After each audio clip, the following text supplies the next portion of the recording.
we're profoundly interconnected. We don't always live that way. We don't always acknowledge it. But if we're going to heal, we have to live it, experience it, and create institutions that celebrate it.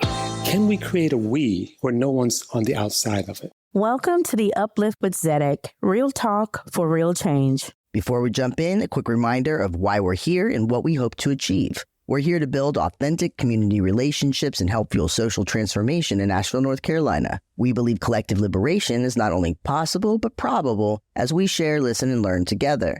We're here for the process. However, the views and opinions expressed in this program are those of the speakers and do not necessarily reflect the views or positions of any entities they represent. Welcome to another episode of The Uplift. My name is Libby Kyles, and I'm the ED at Zedek Social Justice Fund. And today, we are honored to have with us Miss Paula Swepson Avery. Miss Avery is our Ella Baker Award winner this year for 2025. The Ella Baker Award recognizes individuals who embody the spirit and legacy of Ella Baker through their commitment to social justice, human rights, and advocacy, centering racial justice, inclusive of women's voices and work. Thank you so much for joining us today. How are you doing? I'm doing good. Thank you for having me. Oh, thank you. Thank you for all the work that you do and the many ways that you show up for all the different communities that you are a part of. Can you share just a little bit with us about who you are and your background and what got you into this work that you're currently doing? Okay, so I actually come from manufacturing for over 28 years. And in 2015, I found myself laid off with no direction. No one wanted to hire me because I was in a white male-dominated career. I was a CNC programmer and a machine room manager. So what I found is there's not many people look like me in those places. So I searched for a job for about a year. I started one on third shift, and one of my friends, Vicky Stinson, told me about community meetings that were happening in my community. And she said, you should come. It's really nice. They're trying to do things. I said, well, Vicky, I ain't coming to a meeting about a meeting. She said, well, they have dinner. I said, oh, okay, I'll come and see what they're talking about. So the food got me there. And my first meeting in that room, Mary Snow was the facilitator. And she's asked the question, what is your vision for your community? And I thought, do we have a choice? I never knew that we could say what went on in our own community. So that question still excites me today. So in that room, I was like, hey, people, this is my community, people sitting with me I grew up with. I was like, do y'all hear what she's saying? We got a choice. We can do something. We can do what we want to do. I think my ignorance to nonprofit world is what made us successful because I didn't know who was in the room, who had the money, how I should be acting. I was just my true self, and who smiled at me and spoke, I spoke, and I just like, we're going to do this. And so about 2 months in, it was, we're going to do this with or without the money. I knew nothing about grant making or anything. I was like, if we all come through like mutual aid, say, Miss Twitty up the street, she needs some windows. Or can we do a kitty where I'll putting $10 a month in this kitty and let's get Miss Twitty her windows that she needs. That was my perception of it from the beginning. But what I have found out is we don't have to put our $10 together, that there's plenty of money out there in the philanthropic world to get us some new windows and the other things that we deserve and need. I'm curious, when you first stepped into that room, you said you didn't realize you had a choice. Once you knew that you had a choice, what was your vision and how has it changed? My vision is what the people say they want first. I'm an introvert, really bad. But when I'm standing up for my people or fighting for my people, I'm just like, it don't even matter about me. I take self out of it. I'm like, this is what we say we want. This is what we deserve. It was the sharing of the resources. We had people of color in power in the county, but they weren't sharing the resources in the way I expected to know about them. I'll say that. They did the best job they could with what they knew. But coming from an institution, a way of thinking, I was like, okay, we have to do this a certain way. So I had to grow into, there's more ways than one to be right. I could give you an example. Our youth group started, a group of young people. I was like, okay, so who's going to be the president? Who's going to be the vice president? Who's the treasurer? Who's the secretary? That's like, why we got to have that? I was like, because you do. And Mary's like, do they? I was like, well, who's going to be in charge? How are they going to be able to do this? And she said, well, they all can be the leaders. And I was like, that's interesting. But it's going to fail. That was my, thing. But as I seen those young people start having a different way of thinking, I felt like it was my job to make room for them, to fight for them, because I'm over 50 at that time. So I don't know how much longer I'm going to be here. But if we have young people in community who are wanting to do something different outside of the box of the way it used to be, because we can see that way doesn't work, I'm going to support them in every way I can. Oh, I love that. What do you say to young people today? I just heard you say, if we have young people and they want to think outside of the box, I feel like it's my duty to support them. What would you say to those kids that might hear you today? Are there any words you'd like to say to inspire them in the way that you've been inspired? Well, what I try to live by today is you have the rest of your life to do this work. So if you die today, you'd give it your best on yesterday. So just letting them know, tomorrow's not promised, but we can't worry about the fears of tomorrow. We just got to do what's best for what we see is best for our community to make the changes. Okay. Thank you so much for that. I want to just kind of switch gears a little bit. As I was listening to you talk about being in this space with your neighbors, I asked a question and you said, well, my vision is what the people want. So what is community power to you? It's just getting the things that you say you want, what you feel like you want. You feel like you having a chance to get something different. It's different for everybody. But there are common goals, we work on together outside our community garden, because we don't have an actual office where we work. So community garden is the visual. So when people ride through the street, they see keeping it fresh. And they're like, oh, I didn't know that was a garden. What is that about? And then, they find out about West Marion through there. I mean, I can't say the garden has always been a wonderful thing for me, because it's been a thorn in my flesh for most of the years. But that was my control issues, I'll say, that I was too deep in it to let people grow. So through that garden, I've learned to let people grow into whatever their power is that they want to see, want to do, however they want to live. I think it's just showing them the vision part, that you have control over that. So you're going to be here. Your kids are going to be, and your kids' kids going to be here for the rest of how everybody's living. So what one thing do you want for them to see or to have? So that is the vision. Awesome. It's kind of funny because every time I have a question coming up, you kind of somewhat answer it before I get to the question, but I'm going to read my question anyway, and then you can kind of fill in.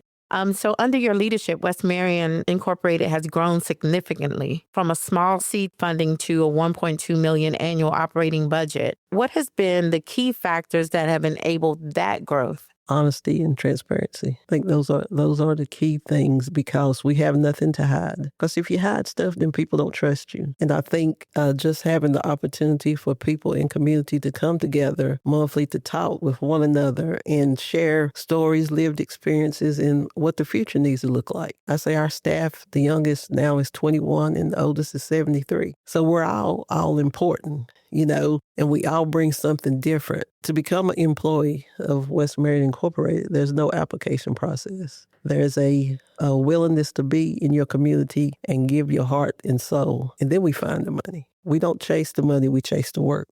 Can you speak a little bit more to the intergenerational building that you all are doing? Because I heard you say the youngest is 20, the oldest is 73.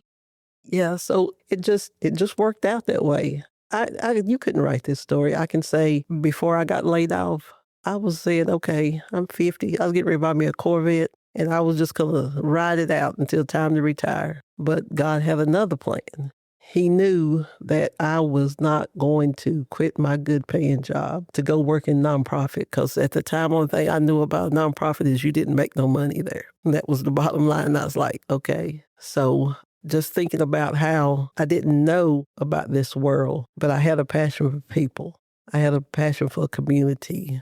I just say my church. I become the one person that everybody asks things to, but that's after 30 years of working in there, because, people don't like to leave their positions. So it's usually when someone leaves, it's because they pass away. I've just always been willing to help people as much as I can. And I think that's what makes our organization work. We're all a diverse group of people with different backgrounds, different skills. And that's what this special sauce is where we all come together. Even though we may not always agree, we respect each other where everybody's coming from. If I don't know anything about data and research, I got people on my team that's their jam. They love to do it. So I don't have to do it, So it's just like numbers. I'm the numbers person. If you want to make a budget, come on, holler at me, because I'm the one that can get you where you need to be. We got people good with the youth and good with the elderly. It's just such a great group of people that make this work, and we don't work in hierarchy. It is the linear way of working is what I found works best. I'm the boss, but I don't have to tell nobody I'm the boss. Oh, I love that. That's so much of the spirit of Ella Baker, that non-hierarchical leadership where everybody's vision, everybody's want, everybody's need is equally important. Thank you so much for that. Share a little bit more about the successes that you've experienced in this work that you've been doing. I'm so deep in it. I have to step back at times and say, hey, we did something over there. We don't do this job for the awards and the accolades. Early on, there was some tension behind the recognition that I was getting from the few employees that was there. I was like, if you in this to get an award, you're in it for the wrong reason. The reward to me is getting up every day to work in my community, to do things that's better for them. Even though the things, I benefit from being the executive director. Also, I'm not the only one that benefits. When we started this, what we wanted to see in our spaces is the diverse group of people coming together to have conversation. And if you come to anything that we do, you'll see exactly that. So tell me, what's the baby for you? What's that thing that you are so proud of that you birthed? I think just the organization itself, because it wasn't intended to be anything but what it is, but it has not been hard to do because of the willingness of the people involved wanting to see something different. This building, I think that right there, the old Mountain View School, that was the black school my parents went to. We own it now. Even though it's not renovated yet, but it's going to be renovated. But the fact that other people wanted that building and it was given to us, that is the thing saying, yeah, we're doing something right, because in our mission, at the end of it says to create a community center to honor our ancestors and to be able to get the place that they grew up in, that they have the knowledge of, that they are still proud of today. That's the baby right now. Because of the demographics in our county is 3.9% Black, you may not see Black people when you come through. But this right here is going to let you know that we're here and we matter and we can get things done.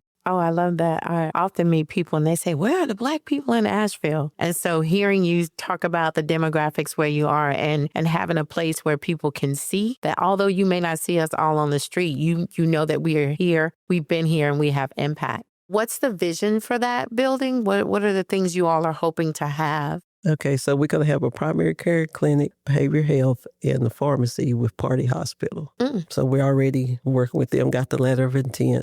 It's going to be a child enrichment center. So we're looking to see if West Marion's going to run it, or are we going to have someone lease it out. A commercial kitchen, event space, and our offices. It's also a resilience hub. If you think about Helene and everything that happened and the way people, some of them still don't have housing and they were living in tents. So this building is going to be a shelter, which is already in the works with the EOC in our county. We will have culturally appropriate food and bedding and everything that you need. It's a welcome place. We own the building. And so no one's going to tell us when we had to put people out. So that is all in phase one. So that is $15 million that we're raising. I'm not even going to say trying. We're going to raise it because it's that important. And then that's phase one. And in phase two, we'll have a gymnasium and a pool. And also phase one, we're going to have a greenhouse. So we'll continue to have our community garden where it's at now, but we'll have a greenhouse extension there at the new building.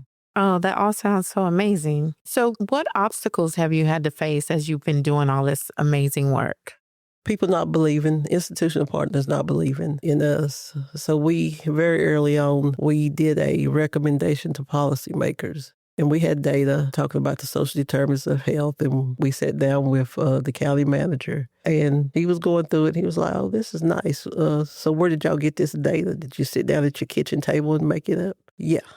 So those are the obstacles that people really not believing in who we are. Because what we have been able to do, no one else has done. Other nonprofits in the county, there may be one that's raised more money than us, other than, the YMCA, something such as that. But most recently, and I say the county has been the thorn in our flesh, we were leasing office space at the health department. And the new director went to the county commissioners, to, just giving an update. And they were like, well, who's in there leasing now? And he said, well, West Marion's got a couple of offices. And it was told to me, because I was not there, that one of the board chair said, well, those people are too political. And the work they do don't have nothing to do with health. So the ignorance of the county commissioners is a big thorn. We've been able to do these things without them. The city of Marion is one of the greatest allies we have. They were the fiscal agent for our first grant. And we've worked really closely with them ever since. And the reason we got the building is because the people who owned it called the mayor and wanted to give it to the city. And he was like, no, give it to the people you took it from, basically.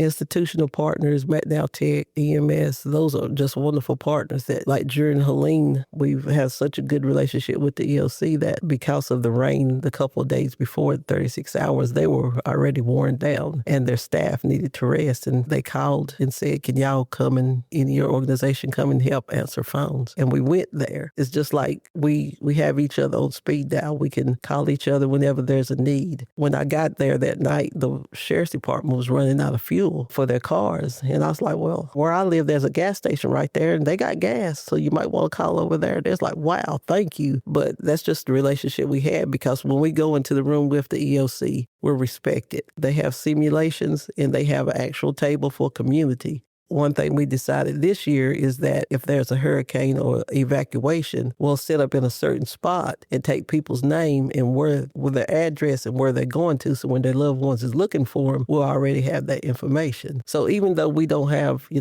those licenses that you need to be a paramedics or anything like that, we do have the voice and the ear of community. Anything you do, community is involved, whether you realize it or not. So for them understanding that, yes, we need to be in those spaces is amazing. Well, I'll tell you, often when I speak about you or if someone asks a question and I'm around and it's about you, I'm like, oh my goodness, Miss Paula is always so stoic. And I'm just a little bit, in awe. I'm wondering, how do you maintain hope and how do you keep your energy in the face of some of the things I just heard you say, like people not believing? What is it in you that helps you keep that hope and that energy? I don't know that you know how amazing you are. I want you to know that. I just do what I do. Anything I can do to help. I think my father died when I was 9, so there was 5 girls and mama raised us. What she showed me is everybody matters. My dad had 5 girls. His brother had 5 boys. How I seen mom after my dad had passed just interact with the open house, anything you can do for somebody. I can remember it was a summer and this lady, she was drunk and I was in the house and I heard somebody hollering and I went outside and she was cussing my mama out. And my mama was just laughing. I started cussing the woman out. She's like, Paula, just don't worry about her. Those days growing up, like I say, I'm an introvert. I hardly ever talk. If I don't know you, I'm not going to talk. It's not that I'm stuck up. I got to feel you, and then I'll be able to speak. What's in me is nothing about me. I'm just a vessel that is here to speak for the people who are afraid to speak, because I thought I'd pass out getting up and talking in front of people, but I don't even care now. I just get up there and I just say what I say and do what I do. Like I say, it's not for award what I do things, it's for the betterment of people. So I just disconnect myself, because this work, you can get a big head. And I have to remind myself, you got this because of the people you're around, not just because of who you are. But I just like helping people. I hear that in the entire time that we've been talking, you constantly go back to saying it's not just me, it's us. As a mentor, what advice would you give to other people in terms of this mindset that you have Like, it's not just about me, but it really is all of us. Q-tip, quit taking it personal and listen to understand, not to respond. Because I was the person who was listening to respond. I was like, no, this is the way you got to do it. If you let the outside forces get in your ear, you can't do this work because you're going to get tied up in some mess. When things happen, I just be like, take a breath, and then I speak. It's hard to do because people, they want to react to things. They feel like somebody might be punking them down if they don't say nothing. But the best way to combat that is show. You ain't got to tell. Just show people who you are, what you stand for. Be honest and transparent. If you mess up, say I messed up. Don't make it excuses. And always look at the whys, not the why nots. Thank you for that. The next 5 or 10 years, what do you see happening at West Marion Incorporated in the next 5 or 10 years? Well, we're going to be in the building. And, the book shift happens. Shift has been happening a lot. We're thinking now, what is West Marion Incorporated going to be when we have a building we have to take care of? We will still be in community, but what is it going to look like? Where will we host our meetings? Hopefully we have them all in the building, but we still, the coordinators and the program managers, they know their job is to listen to community, to be in community. We're never going to sit up in the ivory tower and look at what's going on out there. We're going to be still boots on the ground doing the work. We know what needs to be done. We know we can do it because we got this far.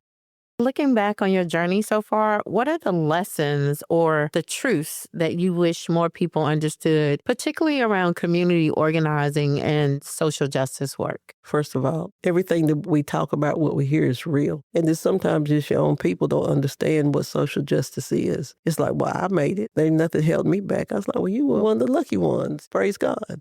But, there's still injustices happening on a daily basis. I just want people to understand they do have a voice. Don't let nobody try to shut you down. Do good. Try to put yourself in someone else's shoes. If you only go with what you know and what you feel, you're missing out because there's a whole nother world out there. So just to always be open to learning. I listen a lot and I don't react a lot. It's not because I'm afraid to be the angry Black woman, because if you know me, if there's something wrong, I'm going to let you know it. I've learned how to let you know it without looking like the angry Black woman, I guess. But there's nothing wrong with being the angry Black woman, too. I mean, it's just you'll get more respect, unfortunately, if you just speak and not holler. And that's a terrible thing because people got the right to be whoever they are and get whatever they need to get across. But what works for me is just listening and then speaking. I try to understand where you're coming from. I just say I had one employee that wanted to do an event.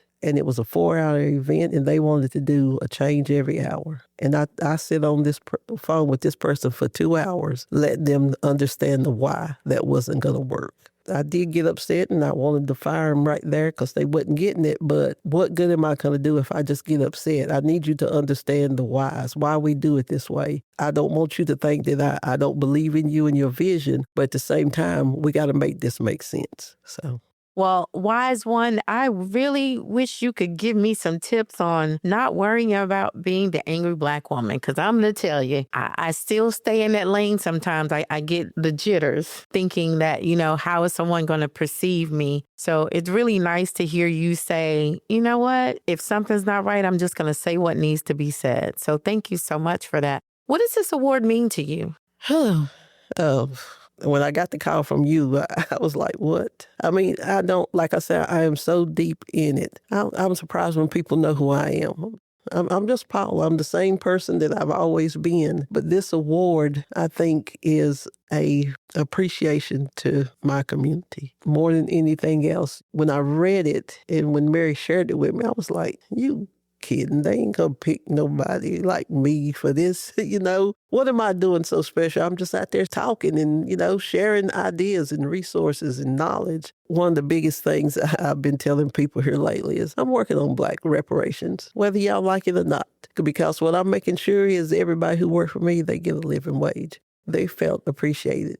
And whenever we have an event, even though I don't know how long we're going to be able to do this, but God will provide. We don't charge you. People come to our meetings, well, let me pay you for the meal. Like, no, we got grant funding for this. So the way we have been able to use our resources in a way that made people feel special, just like the community, any of our community meetings, we have a hot meal. My team knows you better not have no sandwiches at none of our meetings because people can get sandwiches anywhere. And they may not get to try the fancy restaurant that's downtown. Let's bring some food in. Let's get it catered in so you have the opportunity to share, in a meal that you normally wouldn't. I was a single parent. If I had somebody that would give me a hot meal for me and my kids, and I could just go home and bathe them, put them in the bed, all I had to do was sit there and listen. Those are the things that we're trying to do, is getting people out of their comfort zone, understanding that there is somebody who cares about what you're going through, and we're going to share our resources. So we do a lot of events, and most of them you don't have to pay for. That's what you're supposed to do with this money. It's not my money. It's the community's money. It's going back to the oppressed people that it was taken from. So why come they don't get to enjoy it? You could give somebody, well, they should be happy they just got a meal. Those are some of the things that we hear. It's free. Why are they worried about it? No, treat them with respect. And when people feel respected, they feel powerful. And that's when they go out and they do their things. And we've seen it, people that used to didn't go to city council meetings or show up anywhere and use their voice. The city give us mulch in the garden. And I was like, oh, yeah, let me talk because the city council come in our community and host a meeting. I said, well, let me make sure that mulch is coming. And when I went to the city manager, it's like, yeah, they said that when we first got here, we're going to get it taken care of. I was like, I don't have to do it all. So that was early on when we seen that people were feeling powerful enough to say, hey, you did this for us. Are you going to continue to do it? Or when is it going to come? So this is what this work is about. Just if more people speak up for themselves and their community, then it'll continue to grow and be better. All right. Well, I want to thank you so much for taking time out of your day to sit and have this conversation with us. And I'm still a little bit over here in awe because I feel like I've known how amazing you are. But when I listen to you talk and I hear how you center community, it just is that much more amazing. So thank you for all the beautiful ways that you've shown up for your Marion community and for all communities. Ms. Paula, how can our listeners support the work that you're doing in Marion? So you can go to our webpage, westmarion.org, and we have a donate page. This building, this is a legacy project. We want everybody that can be a part of it, and the money will most definitely help you be a part of it. It's weird for me to have to raise $15 million. I don't even know how I'm going to do it, but I just know it's going to happen because of what it means. We got a donate page, and we got an endowment with the Community Foundations of Western North Carolina that you can donate to also. So you can contact me, go to the website, or Paula at westmarion.org and get in touch. All right. So people, go to westmarion.org to donate and to learn more about the amazing work that is happening. The Brilliance Award is nice, but it is not enough. So I want you to know that we are so thankful for you and all the ways that you've improved the way that people in your community are able to show up and able to live, and the way that you empower folks to know that every voice matters. So thank you so much. Thank you for the award and the opportunity to speak. So again, that's westmarion.org. All right. Have a blessed day, everybody.